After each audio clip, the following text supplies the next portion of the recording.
النهاردة هنعمل غدا سهل وبسيط ولذيذ جدا. معانا بصل أخضر وبصل أحمر وفلفل ألوان وطماطم متقطعين وجزر مبشور، وفي كمية بيض برضو زي ما انت عايزة، وفي دقيق وعليهم باكت بودر، وما تنسيش البودر لأنه مهم جدا.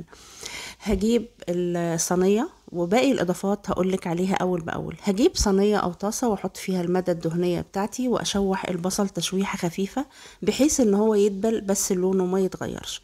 بعد كده هحط الفلفل الألوان بالتدريج كده، وأحط طماطم وتتشوح برضو تشويحة خفيفة، وبعد كده هحط الجزر المبشور واشوحه كله مع بعضه تشويحة خفيفة بحيث ان الالوان لونها ما يروحش، يعني الخضار لونه يبقى مزهزه زي ما انت شايفة كده، بس يبقى دبلان شوية بس. البهارات بتاعتنا ملح وفلفل وكمون وكزبرة وشطة وسبع بهارات، ومعانا كمان الثلاث أصناف خضرة، شبت وبقدونس وكزبرة متقطعين. هجيب بولة كبيرة واحط فيها كل الخليط ده من أول الخضار والبيض والدقيق، وأحط عليهم كمان معلقتين زيت وأضيف كل الإضافات اللي عندي. ولو عايزة كمان تحطي جبنة مبشورة موتزاريلا أو تركي بتبقى حلوة جدا، وتقلبي كله ببعضه. وبعدين تجيبي صينية تحطي فيها الخليط، تدهنيها زيت وتحطي فيها الخليط ده وتدخليها الفرن، وهتطلع معاكي أحلى عجة للغدا أو للعشاء أو للدايت.